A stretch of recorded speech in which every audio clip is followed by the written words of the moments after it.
माघ महीने की शिवरात्रि भी और माघ महीने की प्रदोष भी, और माघ महीने का प्रदोष के दिन सोमवार भी 27 तारीख को पड़ रहा है, प्रदोष भी 27 तारीख को पड़ रही है, और महीने की शिवरात्रि भी 27 तारीख को पड़ रही है। तीनों का समागम, तीन संयोग, सोमवार 27 तारीख का ही प्रदोष और 27 तारीख को ही महीने की मासिक शिवरात्रि, तीनों का संयोग बन गया। हमने आशीष से कहा दुनिया के लोग कुंभ में त्रिवेणी के घाट पर जा रहे हैं, पर मेरे भोले बाबा ने यहां त्रिवेणी इकट्ठी कर रख दी है। मेरे शिव, एक निवेदन सभी श्रोता बहन भाइयों से, कथा आस्था चैनल पर जो सुन रहे हैं, फेसबुक यूट्यूब पर जो सुन रहे हैं, और पंडाल में बैठकर जो सुन रहे हैं, जिस दिन दिल से हारो ना,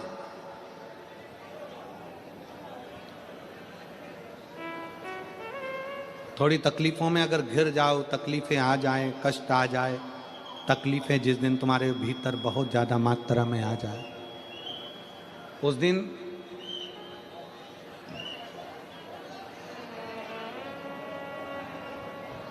तीन बेलपत्र, एक बेलपत्र में पीला चंदन, बीच वाली पत्ती।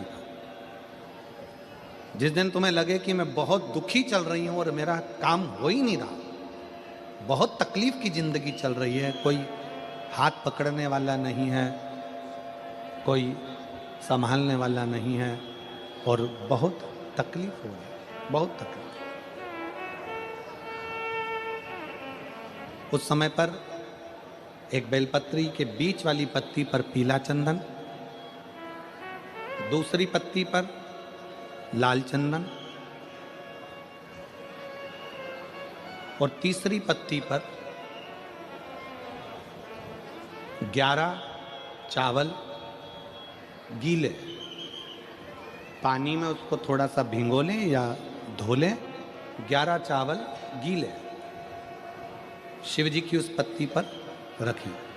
सबसे पहला पीला चंदन का बेलपत्र, दूसरे नंबर पर लाल चंदन का बेलपत्र, तीसरे नंबर पर जो 11 चावल आपने धोकर रखे हैं वो हाथ की हथेली में रखना है, और हाथ की हथेली में रखकर अपनी कामना कर कर भगवान शंकर से विनय कर कर पंचाक्षर मंत्र नमः शिवाय या षडाक्षर मंत्र ओम नमः शिवाय या श्री शिवाय नमस्तुभ्यम बोलकर उस बेलपत्र पर सीधे हाथ में रखकर उल्टे हाथ का स्पर्श कर कर बाबा से अपने मन के भाव कहकर शंकर के शिवलिंग पर उसे समर्पित कर दीजिए।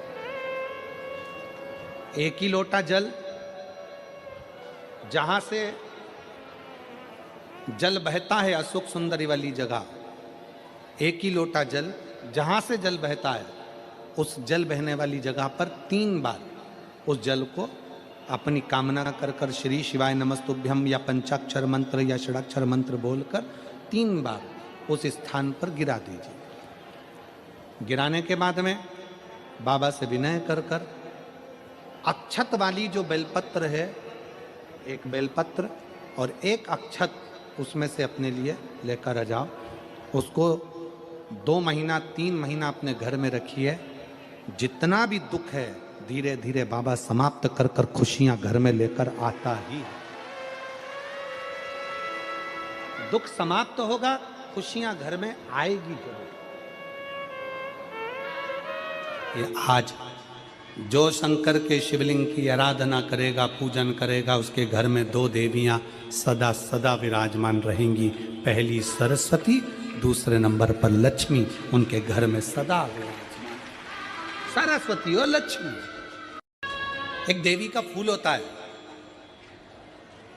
शायद मुझे उम्मीद है कि आप सब जानते होंगे। एक देवी का फूल होता है जिसको जायसोन या गूलर का फूल भी कहते हैं, घंटी वाला फूल भी कहते हैं, लाल कलर का होता है। काय का बोलते हैं इधर? गुड़ल।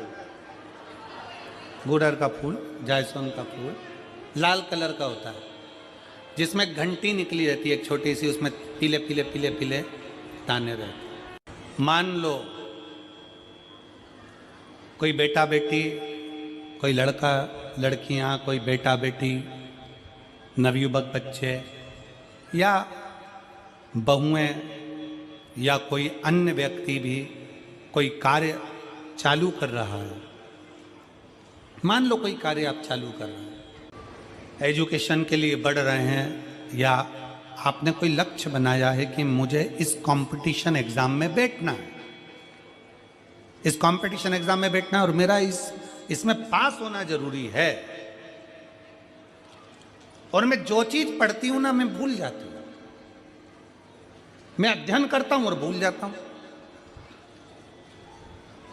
कई माताएं भी ऐसी हैं 40, 45, 50 साल, 60 साल की हो गई, 60, 70 साल की हो रही हैं, कई बार कह देती हैं मेरी याददाश्त ठीक नहीं है, मैं कोई सामान रखती हूँ भूल जाती हूँ, मेरी याददाश्त में नहीं रहती। कोई भाई भाई लोग कह देते हैं मेरी याददाश्त में नहीं रहता, भूल जाता हूँ।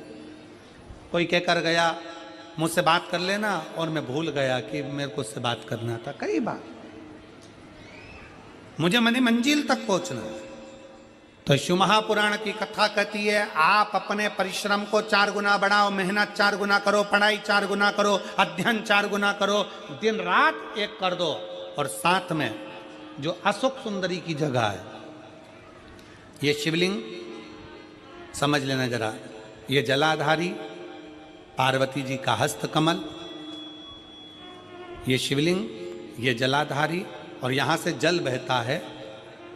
राइट में गणेश जी, लेफ्ट में कार्तिकेय जी, और बीच में जम के बोलो जरा अशोक सुंदरी। ये बीच की जगह जो घंटी वाला फूल होता है, जिसको आप लोग जायसवान बोलें कि आपके क्षेत्र में गुलर बोलें, देवी जी को चढ़ता है। देवी जी का अति प्रिय पुष्प है, माता रानी का वो लाल पुष्प अति प्रिय। उसी पुष्प को ये बेलपत्र की जो डंडी होती है, बेलपत्र की जो डंडी का भाग होता है, उस घंटी का भाग उसी डंडी की ओर होना चाहिए। जैसे फूल की जो अंदर की घंटी जो निकली हुई है, उसका भाग ऐसा डंडी की ओर होना चाहिए। मतलब आपको बेलपत्री पर ये फूल को इस तरह से रखना पड़ेगा, मतलब उसका जो घंटी का भाग है। हाँ लाइए जरा फूल लाओ, जेरा फूल मिल गया वो।